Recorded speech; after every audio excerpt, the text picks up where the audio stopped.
Magandang gabi Sir Bob at sa lahat ng mga nakikinig sa inyong channel.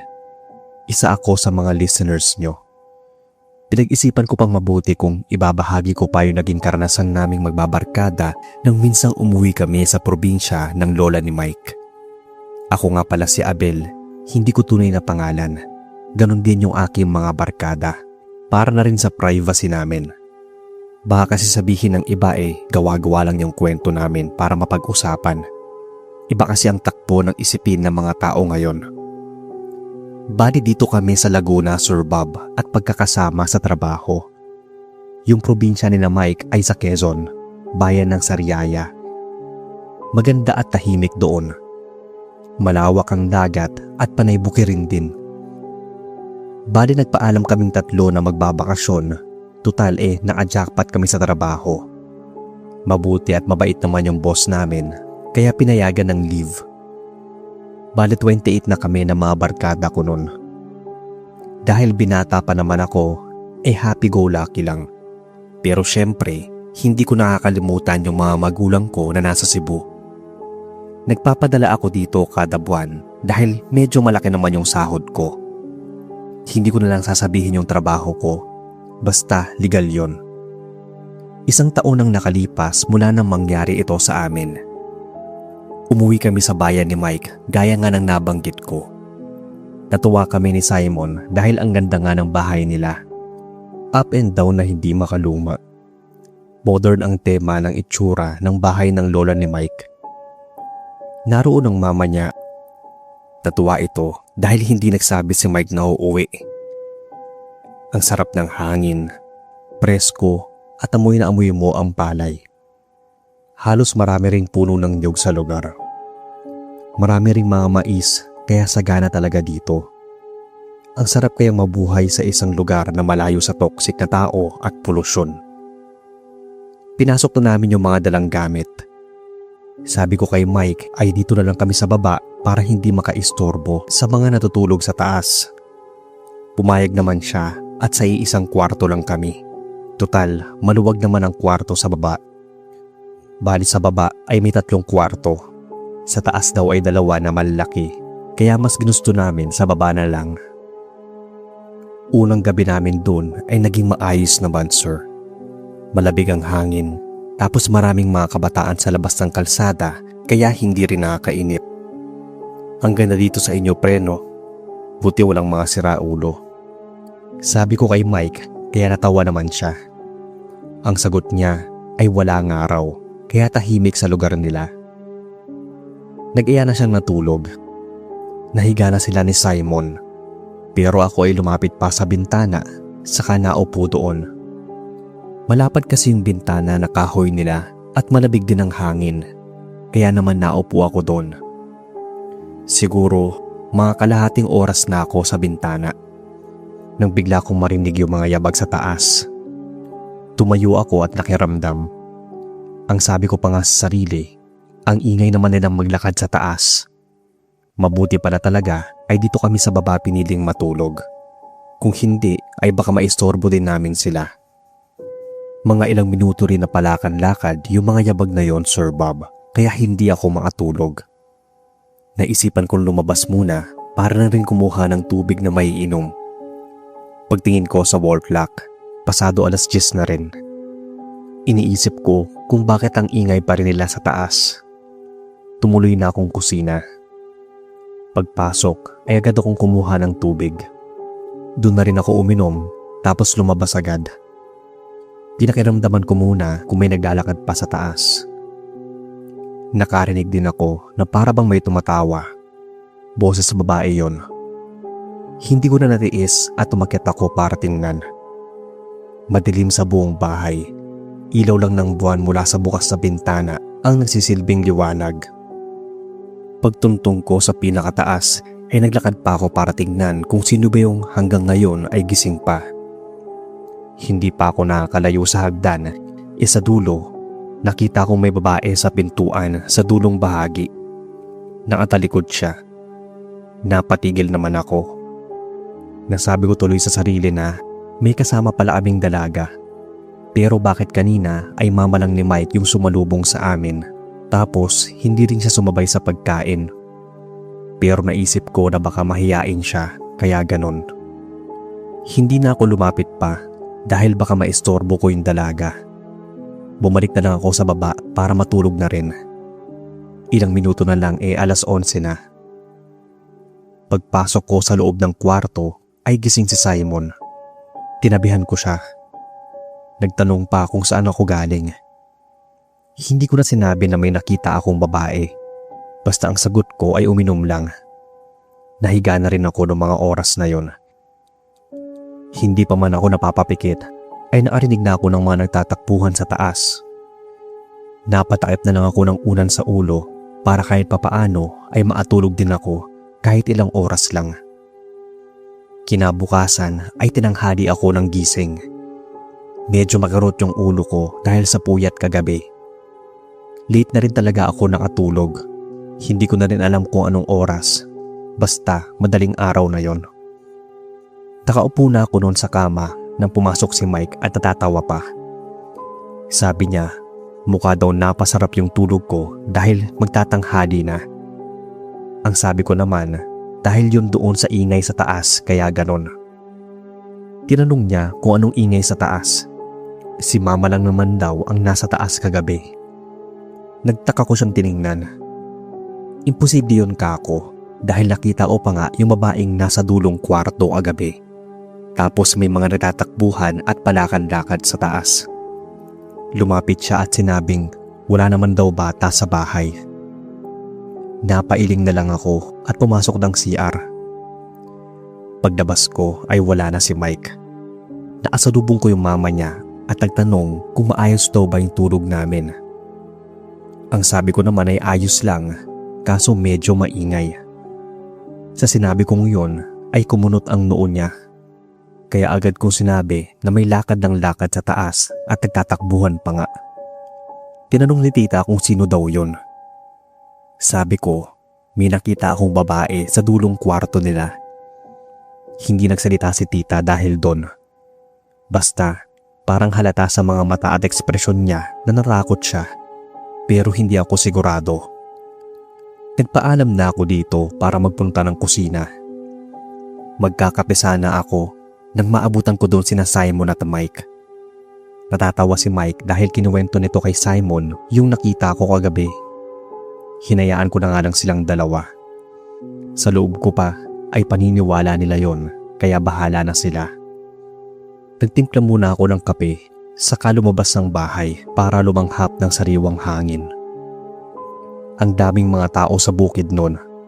Halos yata lahat ay naghahanap buhay. Lumapit si Simon at nagtanong tungkol sa nakita ko kagabi.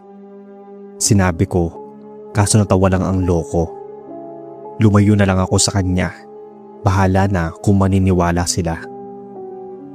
Mabilis lumipas ang maghapon, sir. Nasa sala ako noon habang yung dalawa ay may binili lang. Naiwan ako doon dahil nasa taas yung mama ni Mike. Lumakas bigla yung hangin kaya pinatay ko na yung ventilador. Sarado naman yung pinto. Tapos yung mga bintana na aladlad ang mga kortina pero hindi mababakasan na humangin. Tumayo ako sa pinatayong TV. Naapagtataka na humangin kanina pero walang palatandaan na may pumasok mula sa bintana. Kaya lumabas ako at doon na asalubong ko yung dalawa. Nagulat pa nga ako. Niyaya nila ako sa loob ulit. Pero bago yun ay tumingala muna ako. Doon sa may bintana, parang may naasilip na babae. Kaya imbis na pumasok ako, lumabas ako ng konti para mas makita kung totoo nga ba na may babae doon. At oo nga Sir Bob, hindi ako pwedeng magkamali.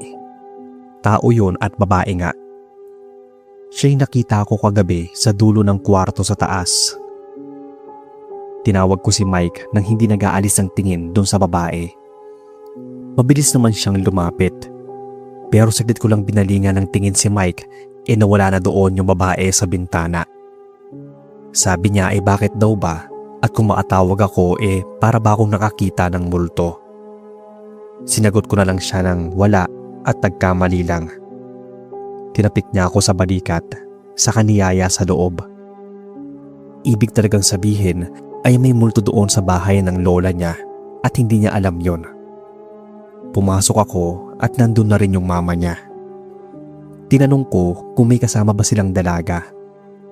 Umiling si Tita Lisa, kaya mas napaisip ako na baka totoong multo nga yung nakita ko. Pero bakit ako lang yata yung nakakakita? Kinagabihan, nasa loob lang ako ng kwarto. Iniisip ko kung ganoon din kaya mamaya.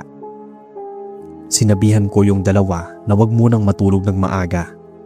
Niyaya ko silang maglaro ng baraha para hindi agad antukin. Pumayag naman ng mga loko. Tapos na pala kaming kumain noon. Ang sabi ni Tita ay matulog na rin at huwag nang pansinin ang mga ingay sa labas. Kung ganun ay alam rin pala niya. Nagtatawanan at kwentuhan na lang din kaming tatlo. Dahil bandang 10:00 na rin noon at mukhang hindi na uulit yung ingay kagabi, inatulog na nga kami. Pero hindi pa man nagiinit ang likod namin ay nakarinig na kami ng mga yabag at takbuhan sa taas. Kaya napabangon sina Mike at Simon. Tanong ni Mike kung narinig ba namin yon. Napatingin kami. Hanggang sa lumakas at tila naghahabulan na sila. Ang sabi ko pa nga na yun ang sinasabi ko sa kanila pero ayaw nilang maniwala. Nagpa siya aming lumabas para puntahan ang taas. Walang tao. Pero mula ulit sa pinakadulong kwarto ay nakita naming tatlo ang babaeng nakita ko rin kagabi at kanina sa bintana sa taas. Napaatras si Mike. Ganun din ako.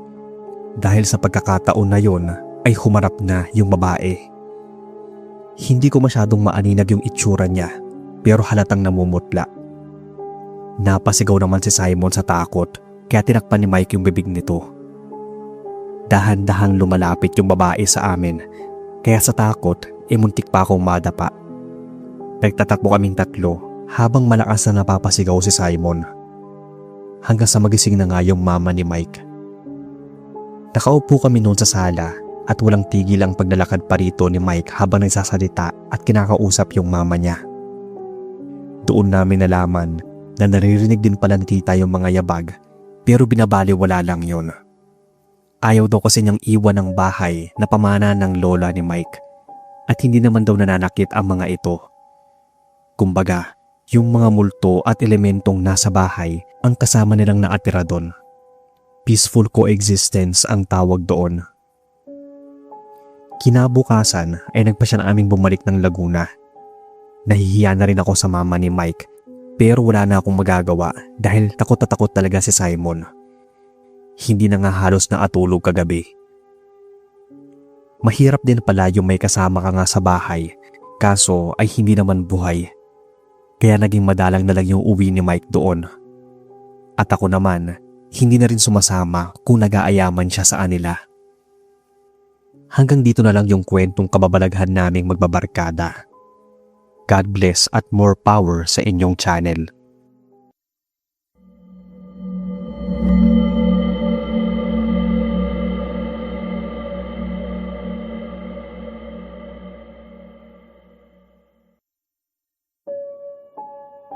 Magandang gabi sa inyo, Boss Bob. Ganon din sa mga palagi na asubaybay sa channel nyo.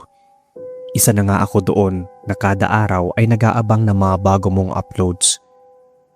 Actually, duwag talaga ako. Pero gustong gusto ko talaga nakikinig at nagbabasa ng mga nakakatakot na kwento. Ako nga pala si Rika. Gusto ko lang i-share sa inyo itong nakakatakot na karanasan. Nagkayayaan kaming magkakaibigan na magbakasyon sa isang resort sa lugar nila sa Capiz. Ako naman ay dahil mahilig mag-swimming ay gora na. Sabi ni Mama, delikado daw sa Capiz dahil maraming aswang. Kaya nagdalawang isip pa ako nun. Pero ang sabi naman ni Mia, yung kaibigan kong mag-birthday ay hindi naman daw totoo yun. Kaya sumama na ako. At dahil mabait ang mga magulang ni Mia, doon daw muna kami kahit mga 3 araw. Sumakay kami ng van noon dahil sinundo ako ng mga ito. Ang sosyal nga Expected talaga na malayo ang biyahe. Nang naarating na kami sa Capiz at nang malapit na raw kami ay diretso na pala sa isang resort yung van. Kaso, unang kita ko pa lang sa resort ay kinilabutan na ako kasi parang luma na at saka ang tataas ng damo sa paligid. May iilang mga tao kaso parang hindi masaya yung mag-overnight kami doon. Huminto na yung van kaya bumaba na kami. Bali 4 pala kami magkakaibigan. Ako, si Mia, Pearl at Trina. Nasa bahay na pala ni Mia ang mga gamit ng 3. Pagdapit namin sa entrance, yung ibang guest ay pauwi na. Sabi ko sa 3 na sa bahay na lang kaya ni Mia, kaso ayaw nila dahil narito na raw kami. Libre yung entrance namin dahil sagot nga ni Mia. Excited yung 3 habang ako naman ay hindi mapakali. Yung tubig sa pool, berde na nga at parang hindi pinapalitan. Kaya sinabi ko sa sarili na hindi ako lulusong doon. Pagpasok namin sa room, kakaiba na agad yung presensyang naramdaman ko. Masasabi kong wala naman akong third eye, Sir Bob, pero parang malakas yung pakiramdam ko sa paligid na hindi maganda. Hindi ko inalis yung mga gamit ko sa bag. Iba talaga yung vibe sa kwarto at sa paligid. Nag-aya na yung 3 na lalabas pero hindi ako sumama. Basta tumayo ako at lumapit sa bintana. Marami-rami ding mga tao doon at ang saya nila. Narinig kong nagbukas yung pinto kaya naisip ko na baka bumalik na yung isa sa 3. Nagsalita ako kasi ramdam ko na nasa likod ko lang siya. Tanong ko, may nakalimutan ka ba? Sabay harap ko nun. Pero wala naman palang tao. Kumunot yung noo ko dahil doon. Sarado yung pinto pero alam ko na nagbukas yun kanina lang. Napaisip tuloy ako at kinabahan. Napakaripas ako ng takbo. Akala ko nga hindi ako makakaalis doon. Naabutan ko silang 3 na basa na at naliligo. Tumingin pa ako sa kwarto namin pero wala talagang tao doon. Hanggang sa naaramdam ako ng uhaw. Mabuti na lang at may water dispenser doon. May mga plastic cups din. Pinatulo ko yung tubig. At nang iinumin ko na, agad ko rin na itapon dahil parang may nakita ako sa baso. Parang buhok siya. Nang pinulot ko, wala. Tubig lang talaga. Bigla akong napasigaw noon ng gulati ni Trina. Ang sabi ko kung bakit at wag nga siyang nanggugulat. Nainis talaga ako sa kanya noon. Tapos siya ay tatawa-tawa pa. Parang bata lang. Bakit daw kasi ayaw kong maligo? Sinagot ko na lang ng may dalaw kasi ako kaya hindi pwede. Matapos yon ay umalis na. Bibili yata ng kape. Naglakad ako pabalik sa cottage. May isang matandang babae na may kasamang batang babae. Naupo ako sa gilid. Dahil malapit lang yung maglola, narinig ko yung sinabi ng bata. Sabi nito, pinakita daw siyang babae kanina sa pool. Muntik na raw siyang malunod dahil hinila yung paa niya. Natakot ako dahil baka nga totoo. Tumayo yung maglola tapos mukhang nabahala yung matanda. Kaya lumabas na sila ng resort. Narinig ko na lang na sumisigaw si Mia. Nanlak yung mga mata ko nang hila niya si Pearl kaya napatakbo ako agad. May lifeguard din na naroon. Napatakip ako ng bibig dahil maputla na yung labi ni Pearl. Umiiyak si Mia dahil hindi raw niya maintindihan kung bakit hindi niya naabot si Pearl gayong magkatabi lang daw sila. Binigyan ng CPR si Pearl. Nakahinga kami dahil nagising siya at naiduwal na yung tubig. Umiiyak siya at niyakap si Mia. Ang sabi nito, para daw may kung anong sa ilalim ng pool na humihila sa paa niya. Kinilabutan ako doon dahil yun din ang sabi ng bata sa lola niya kanina. Tinulungan kong makatayo si Pearl. Tapos ay doon na kami nagpunta sa room namin. Agad nagbanlaw yung dalawa. Si Trina naman ay dumating na. Tapos na si Mia at ang sabi ko dito ay umuwi na kami. Sumang-ayon din si Pearl. Sabi ko ay sa bahay na lang nila kami magstay at siguro maglibot sa lugar nila kinabukasan. Tumango naman siya, kaya nagkatinginan pa kaming dalawa. Paglabas si Trina ng banyo, nag-ayos na kami ng gamit. Ako, dahil hindi ko inarisabag yung damit ko, naupo na lang ako at hinihintay sila. Hanggang sa magbukas ng kusa ang pinto at biglang nagsara ng malakas. Napasigaw kaming apat dahil sa gulat at takot na rin. Nang walang kaabog-abog ay biglang bumukas at doon din namin nakita sa siwang ng pinto yung mga matutulis na kuko. Nanlaki ang mga mata ko habang umiiyak yung tatlo. Magkakayakap nga kami dahil sa takot. Sumigaw na si Trina ng tulong pero andoon pa rin yung mga kuko. Tapos biglang lumabas yung maitim at parang lalaki. Mapula ang mga mata niya na may mahabang tenga. Sigawan kaming lahat ng tulong, Sir Bob. May dumating naman kaya napatigil kami at una-unahan na lang na lumabas. Wala na pala doon yung van na inarkila ni Mia, kaya pumara na lang kami ng masasakyan. Sakto may parating. Tama yung kutob ko simula pa lang. May kakaiba na talaga sa lugar na yon. Nagulat pa yung mama ni Mia kung bakit kami umuwi agad. Akala niya ay overnight kami. Kinuwento namin lahat ng nangyari. Hindi maapaniwala at tag-alala talaga yung mama niya. Bale 3 araw nga kami nagstay sa place ni Mia, pati na naglibot sa ibang lugar. Maganda naman, pero hindi talaga maialis sa akin yung takot na baka anytime sugurin kami ng nilalang na nakita namin sa resort. Magmula noon, nabawasan na yung pagsiswimming ko, mapa-resort man o dagat. Kusa na akong umiiwas dahil baka maulit na naman yung nangyari sa amin sa resort. Baka may mangyari o hindi makaligtas. Hanggang dito na lang, Sir Bob, ang kwento. Sana ay mabasa ninyo itong shinare ko at marinig ko sa Adiliman Horror Stories.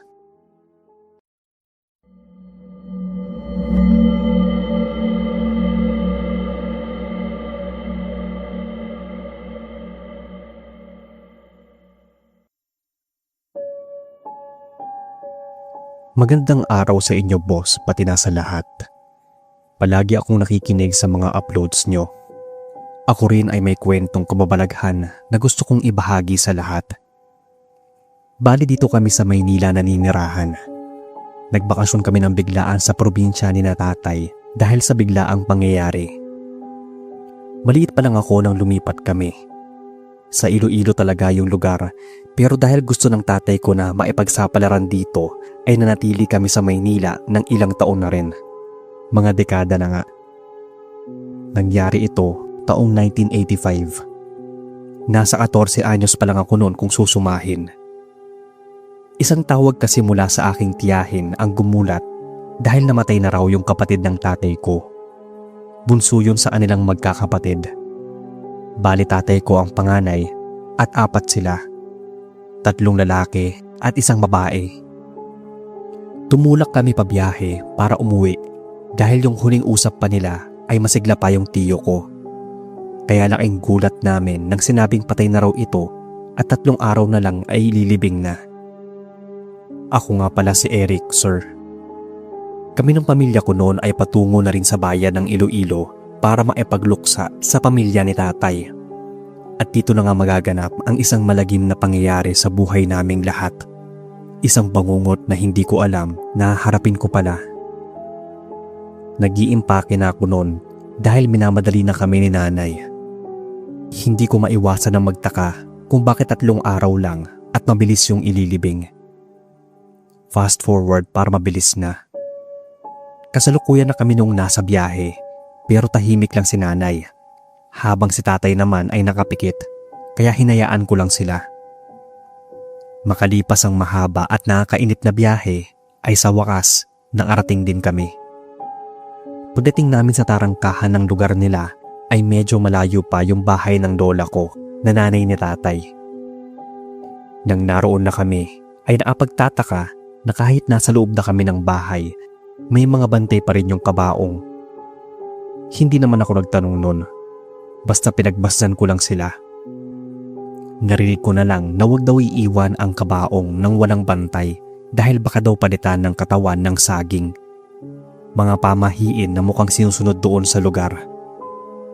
Kinalabit ko si nanay at tinanong ko kung bakit. Ang sabi niya ay masama daw iwan yung kabaong ng walang bantay. Pwede raw kasing palitan yun. Maya-maya, isang mabaho at napaasangsang na amoy ang naamoy namin sa paligid. At dahil sa probinsya ito ng tatay ko, ay lahat ng pamahiin alam nila. Nawala ang mga nakikiramay sa labas kahit na maaga pa noong mga oras na yon, Sir Bob. Siguro mga alas 9 pa lang ng gabi. Isinara naman ni tatay ang pinto habang hinila kami ni nanay sa upuan. Tinanong ko si nanay kung bakit, pero hindi siya nagsalita. Tahimik lang ang lahat. Hanggang sa maarinig kami sa labas na para bang may naglalakad at umuungol pa nga. Nakakakilabot, kaya napatawag na lang si nanay sa Diyos dahil doon. Basta Sir Bob, kahit ako hindi ko maintindihan. Pero yung mabahong amoy, naroon pa rin siya at hindi mawala-wala. Napaigtat ako nang biglang umalulong yung mga aso. Nagtakip ako ng tenga dahil nga nakakatakot yung mga alulungan nila. Yung mga kapatid ni tatay nakatalungko lang sila at hindi nagsisipagsalita. Hanggang sa lumabas yung asawa ng namatay at may dala itong asin. Basta na lang niyang isinaboy ang dala sa pinto at pintana. May dala pa nga siyang bawang. Ilang minuto lang ay nawala na yung mabahong amoy. Nakahinga na ng maluwag ang lahat. Sumilip pa yung tito ko sa butas ng bintana na para bang may tinitingnan doon. Maya-maya lang ay binuksan na nila ang pinto maging yung mga bintana. Wala na talaga yung mabahong amoy. Dahil hindi na ako nakatiis sa biglaan na kilos nila, ay nagtanong ako kay nanay nang maiwan kami doon sa loob at kami na ang nagbabantay sa kabaong ni tito. Nay, anong meron? Bakit may ganon? Tanong ko pa. Lumapit siya at hinawakan yung balikat ko. Sabi niya, dito raw kasi sa Iloilo ay may gumagalang mga aswang. Nanindig ang balahibo ko sa batok nang sabihin niyo ni nanay. Mabuti pa kung multo, hindi ka magagalaw. Pero aswang na ang usapan. Muntik na akong mapamura noon, Sir Bob, sa mura kong edad. Dagdag din nanay na mga balbal daw ang tawag doon. Kwento na rin daw yon ng ilang mga namatayan sa lugar. Mas marami sa Kabisayaan. Natakot na ako dahil doon. Kaya pala may mabahong amoy. Yun daw ang palatandaan kapag nasa paligid ng aswang na kung tawagin ay balbal. Marami na raw ang nagpatunay na meron ng ganon nilalang. Kadalasan ay naghuhukay raw ito sa mga puntod ng bagong libing lang.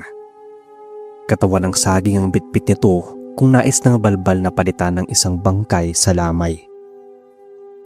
Lumipas ang isa pang gabi. Nawaglit sa isipan ko yung tungkol doon.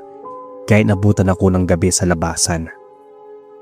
Bigla-bigla akong nakaamoy ng mabaho at masangsang kaya kinilabutan ako agad. Sa takot ay nagtago ako, Sir Bob, sa ilalim ng lamesa na pinagpatong-patong ko para hindi ako makita ng sinasabi nilang balbal. Rinig ko pa ang sigaw ni nanay dahil malamang ay hinahanap ako nito.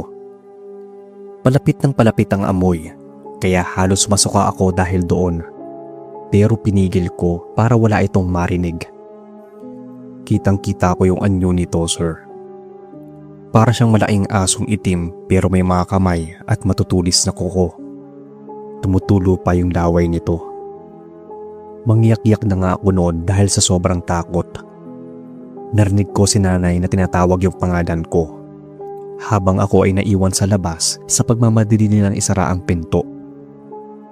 Huminto ang aswang sa tapat ng lamesa kung saan ako nakatago.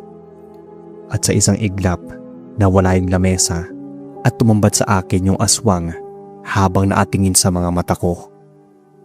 Umakma siya sa akin at sa takot ko ay napasigaw na lang ako ng malakas at pumikit. Huli ko nang narinig yung malakas na putok. Pagdilat ko ay naabulagta ng aswang sa harapan ko at hawak ni tatay ang isang shotgun. Biglang tumakbo si nanay at hinila ako, kaya nagpahatak ako dito. Nanginginig yung buong katawan ko dahil doon, at saka doon ako napaiyak habang kayakap si nanay. Biglang nawala yung aswang doon sa kinahihigaan nito, kaya pumasok ulit ang lahat. Baka kasi tumakas na. Walang natulog noong mga oras na yon, Sir Bob.